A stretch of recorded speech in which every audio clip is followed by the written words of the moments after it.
Slamdown sponsored by BODYSLAM and Jam, and WWE SmackTalks and Impact Fan Nation.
Welcome to another episode of Slamdown Livestream.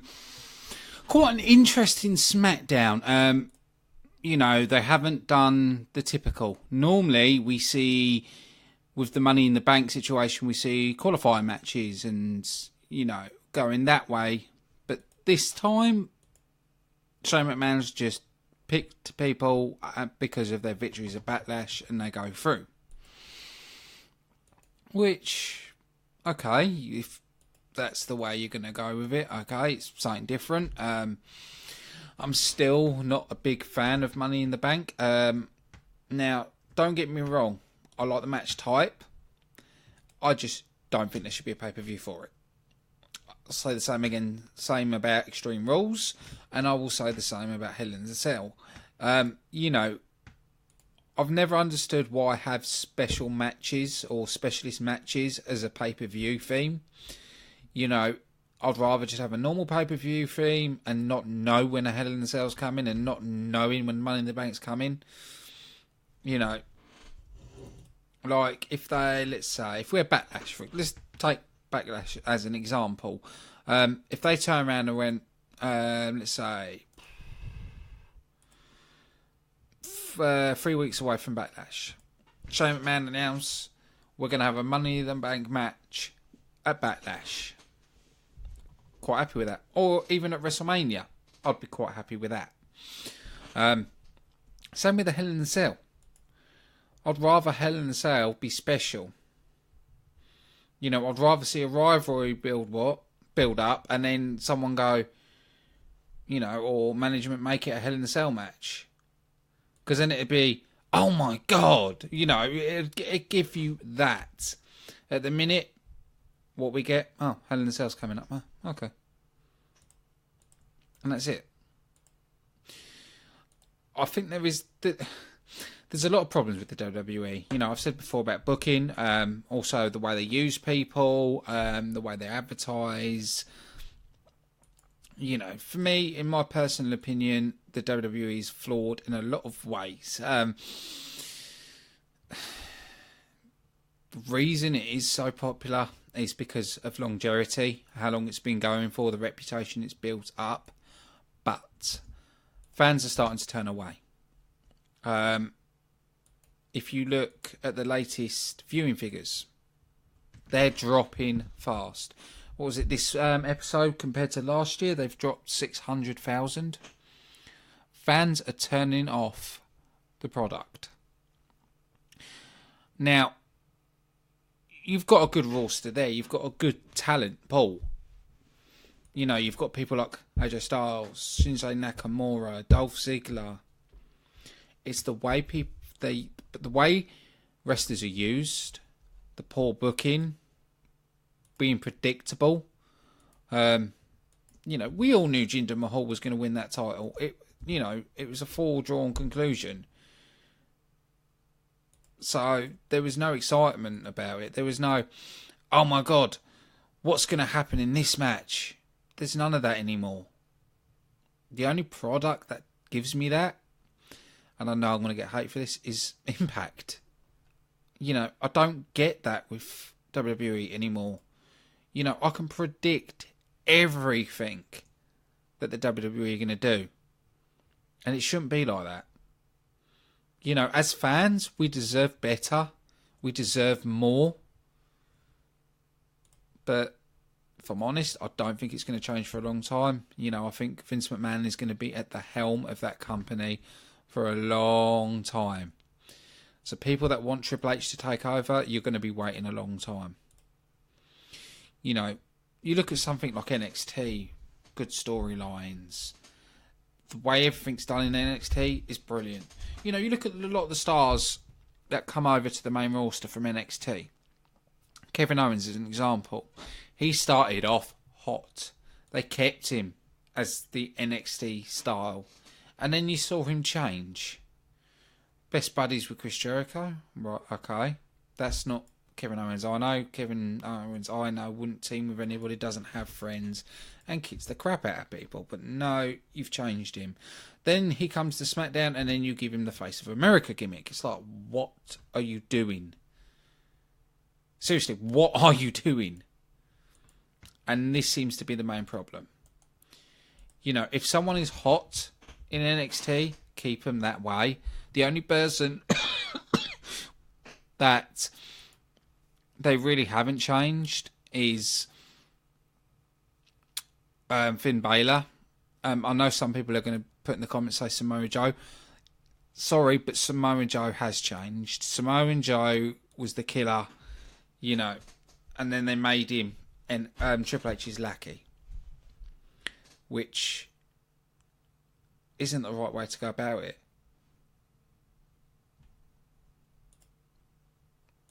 Do you know what I would have done? Instead of, after the Seth Rollins Triple H thing, I'd have had... no, actually, no, what? Sorry, let's change this. At WrestleMania, Seth Rollins wins. Samoa Joe gets in the ring. Attacks Triple H. Then he goes for Seth Rollins. Goes for both of them. Then you're giving him sort of the beast character. No alliances. Kicks ass. I know it sounds similar to Kevin Owens, but Joe's quite different. Chokes people out and doesn't care. You know, after he chokes someone out, he has that grin on his face. You know, make him more dark.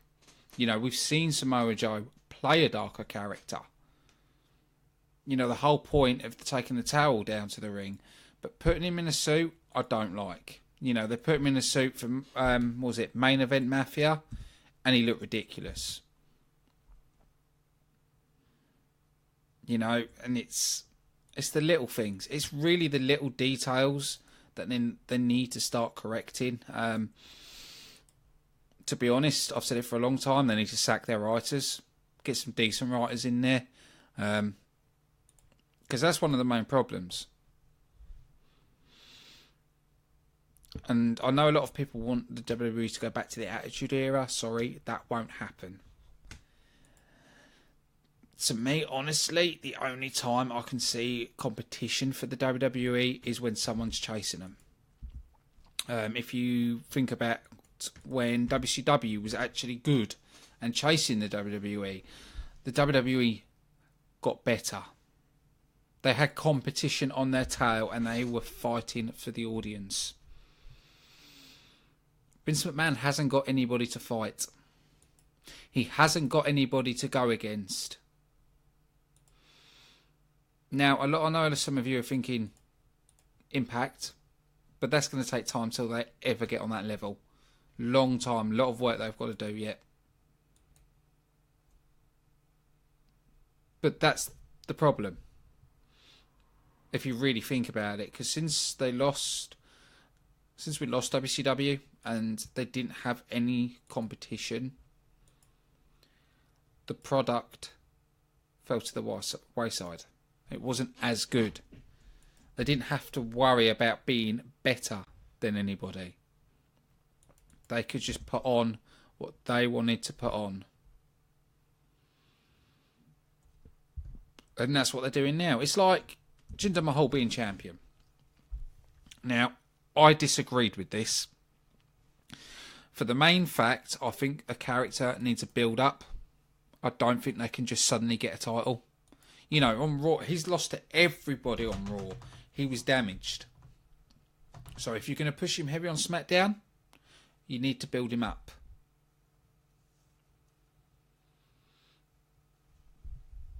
That's the way you need to do it.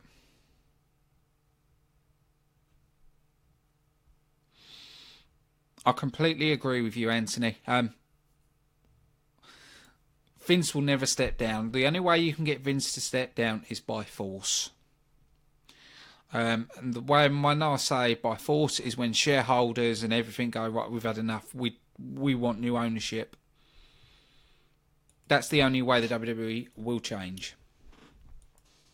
But, you know, I know the WWE are doing good business moves, you know, with Impact going to India, so they go to India. I don't like it. I think the WWE should have backed off and thought, well, okay, Impact's going over there. We'll let them do their stuff and then we do our stuff. But Vince McMahon doesn't operate in that way. You know, if he sees a company doing something, he will make sure his company does it. That's the way they've operated. Even it doesn't matter, even if the WWE is the second best in that country. The WWE will go and try and over there to go and make them the first best, which, I don't think it will happen because I think Impact Wrestling is well over in India. A lot more than what the WWE is. And I'm not just saying this, it is actual facts. Impact Wrestling's 2.2 million, way bigger than what WWE is. Impact Wrestling now is beating WWE in the UK with 40,000 more viewerships than what Raw and SmackDown were getting. Outside of America, WWE isn't number one. They're not. And I think Vince is starting to realise now they need to branch out and do more in other regions because Impacts are doing that now. And if Impact continue doing it, they're going to take over the WWE market abroad. So that's why I'm not angry that the WWE are doing the Indian thing. I understand it. It's business practice. Don't like it, but end of the day, and I hate using this quote, they're going to do what's best for business. It's the way the world works. And we've just got to deal with it. It's simple as that, to be honest. But let's get into SmackDown. So, it was a bit weird to have Shane McMahon announce who's going to be in the Money in the Bank ladder match instead of having the qualification matches. But I quite like the lineup. If you think about it, you've got Shinsuke Nakamura, AJ Styles, Sami Zayn, Baron Corbin, Dolph Ziggler. And then Kevin Owens manages to talk his way into this. I wouldn't want Baron Corbin in this. To be honest, if you think he's more of a powerhouse, so is Kevin Owens, but Kevin Owens slightly differs. But still, even with Baron Corbin in, I am actually looking forward to this match. I think this match can be done brilliantly if it goes the right way. You know, the quicker Jinder Mahal loses the title, the better. You know, down the line, I want to see Shinsuke Nakamura take on AJ Styles. I want to see Sami Zayn take on Shinsuke Nakamura. You know, there's a lot of matches that can go here. I'd like to see AJ Styles and Kevin Owens go at it again.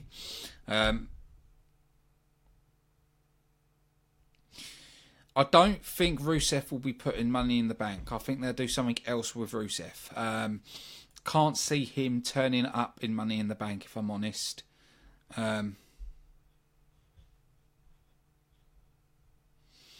But yeah, I'm quite looking forward to that. So they started off on a good stead there. I quite enjoyed that with the Shane McMahon, and then they go and mess it up. Clarifying. When I say mess it up, the match was boring. I'm disappointed in the SmackDown Women's division now. I think it's more the way they're using people, making this bloody team, and oh, God's sake. Just why? You know, women's division in SmackDown used to be red hot, and now they have dropped the ball. In my opinion, they have really messed this up. I think with me, it's a lot of frustration. You know, they could do something so amazing and then they just throw it away.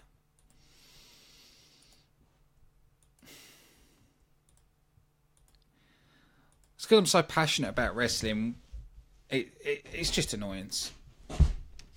But we saw Charlotte Flair and Becky Lynch get the victory over Carmella and Natalya. Becky Lynch had the disarmer on Carmella and Carmella tapped. After that, we had Sami Zayn taking on Baron Corbin, which we saw a backlash. The match didn't really end. It was more a disqualification. Baron Corbin took Sami Zayn all the way around the arena and started beating on Sami Zayn. So, which shows me there's going to be a bit of a rivalry there. We saw Jinder Mahal have a Punjabi celebration. Yes, we get it. You're going to India. But I've got to admit, Josh Matthews, I can't stand the bloke. On commentary, if they put him as a heel manager, brilliant. But one little thing he said, put a tweet about Impact going to India with a little comment, we did it first. And it's true. You know, we've already know there's going to be Indian wrestlers there, Indian tag teams. You know, look at, was it Ring Kaka that Impact did years ago? And how successful that was. I don't think the WWE are going to be able to build better than what Impact Wrestling did then and what Impact are doing now. To be frank with you, I don't think the WWE will do too bad, but I just think it's going to be meh. I don't think it's going to really improve their audience. Because as soon as their Indian tour, whatever they're doing, is finished, they'll take the title off him. That's exactly what they're going to do. Because to be honest, he's not the best wrestler. And I've said this before, he really, really isn't the best wrestler out there. There is so much more, so much better talent that deserves these opportunities. Maybe in time, Jinder Mahal getting a shot wouldn't have a problem. But right now, him holding the title, I just don't like it. But we had the Punjabi celebration with the Singh brothers, and it was all nice and everything else. And that was really it. And then after that, we saw Tyler Breeze. I've just got to laugh at this. And Fandango backstage saying that the Fashion Police have closed. Shane announces they're going to be going in matches against the Usos in single matches. So we see Fandango gets a quick roll up on Jimmy Uso via distraction because of a water gun. And then, it was Tyler Breeze that won because of the water gun. And Fandango got the win because of Tyler Breeze's distraction.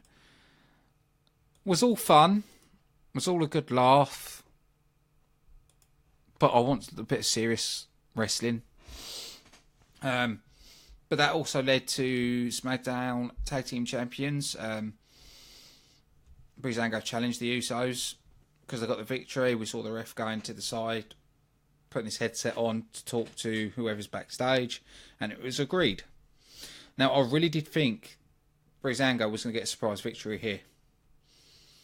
And actually, Breezango was actually quite good in this match.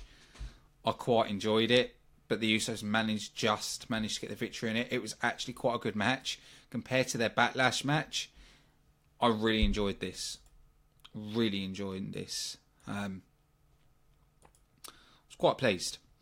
After that, we saw AJ Styles and Shinsuke Nakamura against Kevin Owens and Dolph Ziggler. Now this, I loved. Absolutely phenomenal match. Even Dolph Ziggler looked good in this match. Can't fault it at all. The exchanges were perfect. The build-up was perfect. The way it ended was perfect. I don't want to say too much about this match because I want people to go and watch it. I was impressed. And this was the saving part for SmackDown for me. The start of the show and the end of the show was the best parts. The rest were average. But we do know they need to do better.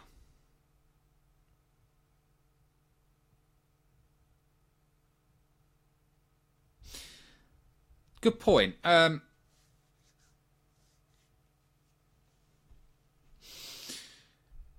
We haven't seen Orton on this show, and he's not in Money in the Bank. So I kind of think Money in the Bank will be Jinder Mahal, Randy Orton main event, and then before that will be Money in the Bank, because they're quite the commentary did said we can see him cash it in at the same night, which obviously gives me the inkling. Okay, so that's what you're doing.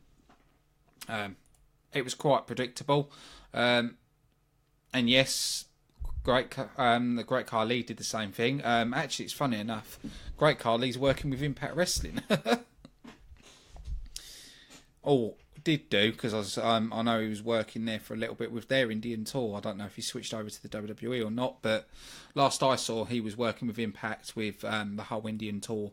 But yeah, WWE ain't great, but the show wasn't too bad. I'm not going to be heavily critical on it because the main event was a good match, but this is all I watch the WWE for. Is I know there's going to be some good matches because of the roster, not because of storylines, because of gimmicks or anything like that. It's just the matches. I'm going to say it seems like WWE's got Dixie Carter syndrome. The reason I call it Dixie Carter syndrome: good matches, poor storyline, poor booking.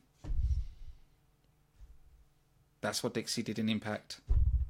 And it seems like that's what's going on with the WWE. Might sound harsh, but I'm sorry, but it's honest.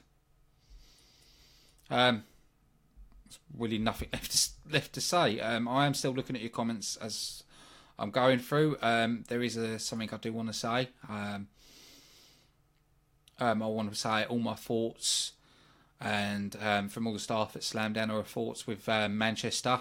After the terrorist attack. Such a shame. I cannot understand people's mentality to do something like that, to cause injury onto others. And I want to say it's not Muslim people. It's not. They're not Muslims. To me, they have no religion. They are extremists. Even the Muslim community have up in arms of what's happened and are appalled. But just want to say our thoughts here at Slamdown are with the families. And I want Manchester, because I am a Man United fan. So I want, the only glimmer of hope or the little bit of happiness that can bring Manchester at the minute is the victory they had in the Euro Cup. That's another reason this show's late, because I was watching the Man United game. But hopefully that should bring some happiness to the people of Manchester, and our thoughts with the families, and it's shocking. I know I don't normally talk about outside wrestling stuff, but I had to talk about this, and I just had to say, my thoughts are with the families. It's shocking, absolute shocking. Try not to talk too much about it because I'll start welling up, because it's, to me, this is our country, this is England. I still remember the last one with the London buses and the tubes, and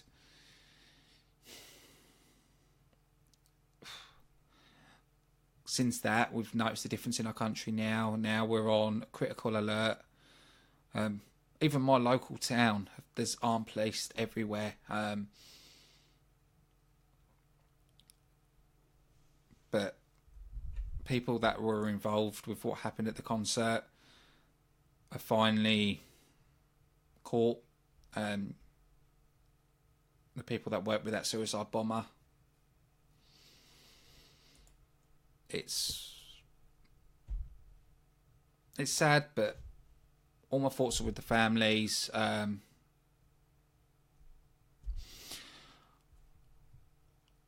One thing about people from Manchester, they're a community. They work together. And we won't let the terrorists win. We won't let them damage this country. We will fight back. I'm quite annoyed that the person that did this got named. I don't think he deserved to be named. I don't think he should have the privilege of his name even mentioned in any media platform. But let's, it's hard to talk about it, but on this show I just wanted to say about it. But let's get back to SmackDown. Overall, the show was better than last week's. Not, like I said, I'm not happy with the main champion. That's it. We will be back on air on Sunday, 9 PM GMT, back to normal time, because there's no more football now. Football season's over, so there's no delays. And because it was a cut game, I had to watch. But yeah, Sunday, 9 PM GMT is the Impact Wrestling Review with me and Charles, talking about everything Impact Wrestling. And I will also be talking about the Hardy situation with Matt Hardy's contract being released into public domain. I'll be covering all that then. Also, I've heard Billy Corgan talk on a podcast about he works with Anthem and the Hardys, sort of a person in the middle to try and get a resolve to this. But I will do a full detailed report on the Impact Wrestling show. So I want to say a big thank you to everybody watching. I've been your host, Ashley Friend. Have a good weekend, and we'll see you Sunday.